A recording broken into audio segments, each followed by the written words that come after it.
chapter 14, beginning in verse 1 up to verse 3. Ayaw kamo kagool diha sa inyong kasing-kasing. Amen. Salig kamo sa Dios og salig usab kamo kanako. Sa balay sa kong amahan, adunay daghang puloy-anan. Siwit ni puloy-anan.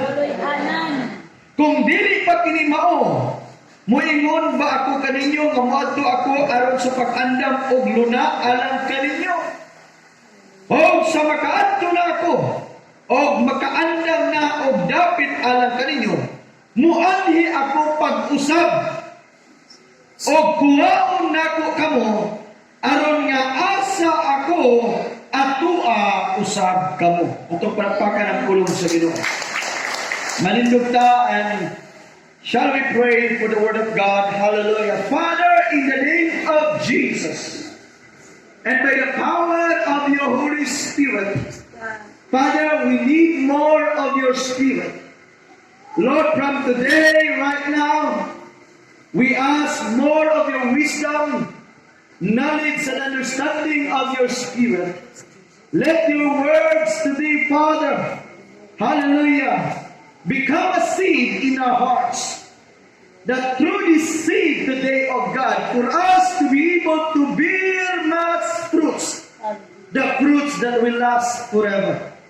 Thank you for the anointing and the power of your words, that the church today will be empowered, will be reminded and refreshed, enlightened by your words.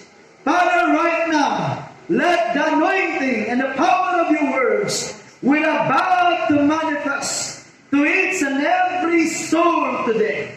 That the soul today, Father, will be equipped, empowered by your words. Father, we thank you that you are with us today. Your presence is with us today. You alone who is worthy to be worshipped. Yan yun nato sa klaro ang tulong sa Diyos. Dili na yun angay karong panahon na magpabungol-bungol. Tingnan yung abay son. Klaruha. Pagpaminaw ang tulong sa Diyos. Tulong sa Diyos. Amen. Amen. Kaya kung di nato mataro paminaw, Diyos sama na kita na bungol-bungol. Now, mga kaigsunan, kalipay na ko ang pagtudlo karon may tungod sa langit. Amen. Kay importante kay makaigsunan, madasig ta may tungod sa langit. Amen ba? Amen. Praise the Lord. Pila ba nato gusto mo at langit? Pataas ko mo. Ano ba yung masimpak ko pasuloy? Ito kalaw? Or, unsa ba? Gikinahanglan makaigsunan nga ma-aware ta what is heaven?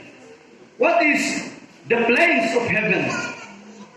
Which is the place that God has prepared for those prepared person. Amen? Heaven is a prepared place for those who are prepared person. Amen? Kung andang ka, hallelujah, angayan ka sa langit. Amen. Amen. Ang langit makaigsunan, dapit ni, hallelujah, nga diin, magpuyo ang tanan nga mga anak sa Ginoo. Amen. Heaven is the place where we can see God face to face. Amen. Nga naman tao, mahadlok, mag-iskot og langit, tungod kay ang iyang kalag dili andam. Unsa kali ang kalag? Ang kalag maunang pagpanabot sa tao, kanang iyang understanding, intellect, ang iyang will, ang iyang emotion, maunang kalag. So therefore, kung ang atong kalag nasayod sa langit, aware siya what is heaven, unsay beauty sa langit, ang iyang kalag malipayon, excited. Pero dili patapaad doon sa Ginoo sa langit. Tungod kay doon na pa'y dili andam, doon na pa'y wa na sayod. Amen? Amen? Gusto ang Dios moadto gyud tag langit. Pero nakita sa Dios dili pa kaandam, dili pa pud kaangayan. Amen. Kinaamay qualification mo itong langit. Manarbaho ka. Pwede di ay musunod lang ka sa trabaho, muduty lang ka kalit. May ko nang manil, oy dong! Akong sa mga diri, mutrabaho ko sir. Saan mo trabaho mga diri, ngawa pa mga kadadawa? Amen. Dili ka pwedeng musunod sa usa ka establishmento or company, ngawa ka miaging proseso. Gikinanglan makilatis ka, angayan ba ka, inaaba kay supisinte nga skill o talento. Sa samang paagi, gusto ang Diyos nga moadtong taglangit. Muna hinungdan nga si Jesus miadto una, kigiandam yung langit. O samtang nagulatan niya, gikinanglan andam ta. Amen. Sama sa parabol ni Jesus sa napulo ka mga babaeng kulay. Ang lima andam, ang lima dili pa andam, wa ka preparar kay nagkapalong-palong na ang iyang iwag sa iyang sulok. O nya walay extra nga oil. Hallelujah. Now meaning, kining atong pagpangalagad, balag kung sa dagan karon sa kalibutan, importante na atay reserba, which is the Holy Spirit.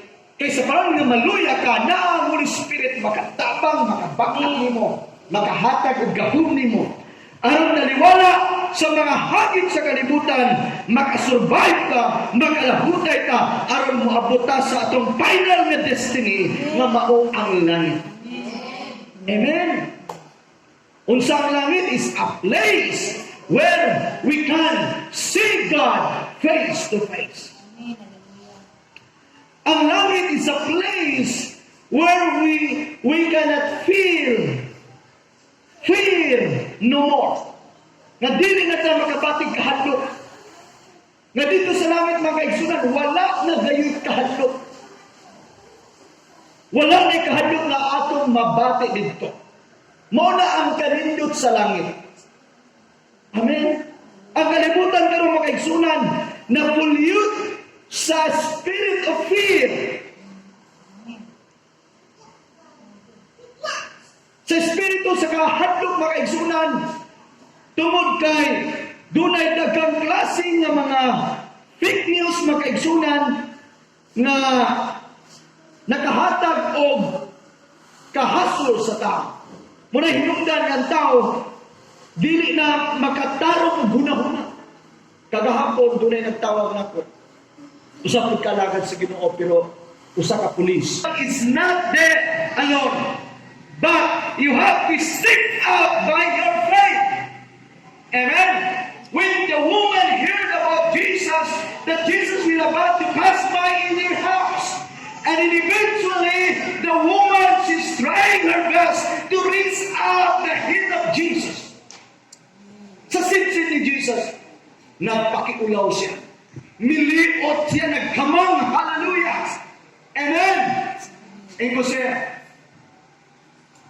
buhatan tanan na makabot ng yun mo ang sitsin ni Jesus. Bisa pa na kasi mong taas na position. Kaya willing ka mo take the rest. Amen. Nga din, tumudog alang sa milagro kay mong gusto na itabo sa imong kinabuhi. Liot! Come on! Dili lang taman sa imong isugid. Apan kinilan imong matandog si Jesus! Yes. Amen! Bisan sa sinsit lang, matandog lang nimo. Kung sa'yo naitabo sa babae sa dang naliot yun niya, o iyang nahikap ang sinsit ni Jesus, mitalikot si Jesus, and si Jesus, there is something power that coming out from me. Dunay kahon, gawas gikan ako. Na-shock ang babae. And then mayroon si Jesus, tungod sa imong pagtuo, ikaw, nahil. Amen. Ito palagpakan sunod. Meaning, ang gahong sa milagro sa itong kinabuhi, naan nato ang activation. Amen! Naan nato ang activation. O salamat sa Ginoo mga kaigsunan, nga din, nadasig sa paglangit. Glory to God. Now, the moment nga imo masabtan what is heaven all about, ang atong dagang sa kalibutan mga kaigsunan, doon ay something joy nga diin aware ka nga no matter what challenges we are facing in this planet Earth, no matter what persecution, no matter what tribulation that we can possibly go through mga kaigsunan, we can be assured that heaven is our portion. Amen! Langit mao ang atong padulngan. Glory to God. Glory to God. Nasa Bible mga kaigsunan, klaro kaayo ang mga pruwiba nga there is heaven. Amen? Ang uban di man mutungan ni langit. Naay mga tao nga di mutungan langit. Ang uban mayngon nga ang langit kuno mauna ning atong gipuy-an karon. Sa man nato mo puy ilang pagsabot. But in the Bible makaigsunan nga dunay yung langit. In the beginning God created heaven and earth. Meaning dunay duha ka place nga gibuhat sa Ginoo, heaven and the earth. So kining earth dili pa yun ni mao langit. Langit-langit pa lang.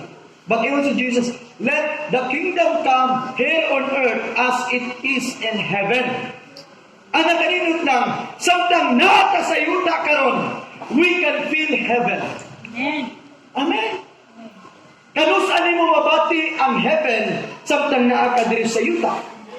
When you receive Jesus and serve Jesus, and in the Spirit of Jesus will come on you, and then because of the Spirit that God placed in us, we can feel heaven. Amen? Nga naman, ang Espiritu sa Diyos ang awikin sa atong kalang. Mo'y muhatag og revelation, mo'y mo encourage nato, mo'y muhatag pagtuo nato. Aron nga samtang naatas kalibutan, taliwala sa mga pag-antos o kalasdanan, mga trial sa kinabuhi, malipay nato ta tungod kay mabati nato matag adlaw nga tanan nga si Jesus uban nato, nga si Jesus dapig nato, ug tungod nga ta nana mabati nato ang langit. Amen. Amen. Preparasyon pa lang na mga kaigsunan. Meaning gi-practice na nato ang heaven din sa yuta. Tungod kay one day we will go to heaven. Amen. Nga dito sa langit, wala na kagulanan, wala na kasakitan. Hallelujah! Amen! Now, klaro sa Bible, sa Genesis 1 verse 1, nga dunay langit. Amen? Sa Matthew chapter 5 verse 2, and si Jesus, ayaw ka mo kaguol. Ayaw ka mo ka-discourage. Pagmayak ka mo. O paglipay ka mo, kay dako ang inyong ganti dito sa langit. Naatay reward dito sa langit. Ignay mong abay soon. So, Naakay ganti sa langit. nakaganti sa langit. Amen. Hallelujah. Amen. Naatay reward dito. Lord. Amen. Praise God. In the book of Hebrews chapter 10 verse 34, praise the Lord. The book of Hebrews chapter 10 verse 34. Praise God. Kay kamo may kaluoy man sa mga binilanggo, o gikalipay ninyo na sakmitan sa inyong katigayunan, kay inyo man naibaluan nga kamo adunay usa ka labaw pa ka maayong bahati nga kini mulungtad, meaning nag-refer kani dito sa langit. Meaning bato pa din makaigsunan daw ang church dunay nagkalinain nga mga trahedya sa kinabuhi, mga pagsulay. Daw nalupigan ka. Pero sige lang, gipaubsan nimo, nagpaubos ka sa matag sitwasyon. Tungod kay ang imong motivation na kay reward sa langit. Amen. Amen. Ang church kaneto magaigsunan, gipanglupigan, gipanglutos o unsa man, gipangsakmitan, apan ang ilang kasing-kasing, nasayod sila nga walay gansi sa ilang pagpakalagat nga daw sa panahon nga gilupigan sila, nga daw sa panahon giluto sila, nangagansi sila, na paminaw nila, murag kami mo na argibyado, Apan nasayod sila nga doon na sila ganti dito sa langit. Hallelujah. Now, where is heaven? Asa ba ang langit? Now, tuwa ba dito o tuwa din eh? Klaro kayo nga ang Bible nag-ingon. Itambog niya ang tanan nga walay Dios. Walay kahadlok sa Dios. Walay Kristo sa ilang kinabuhi. Na may kagtambog, ihulog yun na kayo sa ubos. Apan dadun sa Dios ang tanan nga mga iya. So meaning, tuwa yun sa langit ang taas. Amen! Hallelujah! Dili ta makaingon ng langit basig tuwa sa tumoy sa Amerika, pastor. Hallelujah! Glory to God! Na doon ay tulog ka dimension sa langit. The first heaven is the space where the birds and airplanes fly. First heaven. Nadito nakita na itong malanggam. Nga makita na ito na naglupad-lupad or nakita na ito nga di nadya ang mga airplane naglupad. The second heaven is where the stars and the planets, hallelujah, kaya gitawag of outer space. Diyan ito makita ang mga planeta. Diyan ito makita ang mga bituon. And that is the second heaven. Praise the Lord. Glory to God. The third heaven is called paradise. Amen? O gitawag nilang abode heaven, the throne of God. Praise the Lord. Na sa Corinthians makaigsunan, sa 2 Corinthians chapter 12, verse 2, doon ay statement ni Paul diya, na doon ay tao nakita niya nga dinala sa Diyos dito sa paraiso. Amen? Now, mauni ang atong pangandoy. Ang pangandoy na ito nga maabot na sa pinaka-nindot nga dapat nga giandam ang Diyos nga mao ang paraiso. Sama na din si Jesus ginamsan dito sa cross, doon ay taong mingon, Ginoo, remember me when thou art in the paradise. Hinumdumi ako kung ikaw maghari na dito sa langit. Apan mingon si Jesus, today, you shall with me in the paradise. Kanus ana to maangkon ng heaven. Kanus ana to maangkon ng paradise. Karon.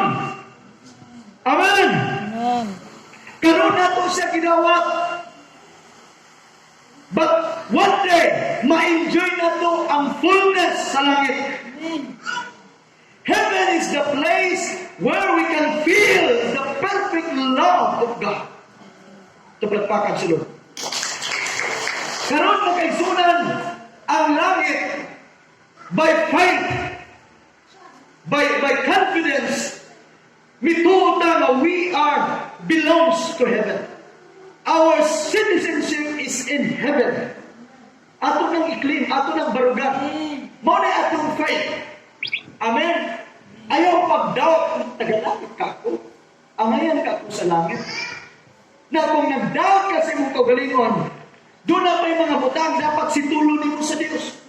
Kaya ang langit is a free gift, a free place, which is God prepared for His saints, prepared for His children, prepared for His people. Amen. Langit nag-aandam na sa Ginoo.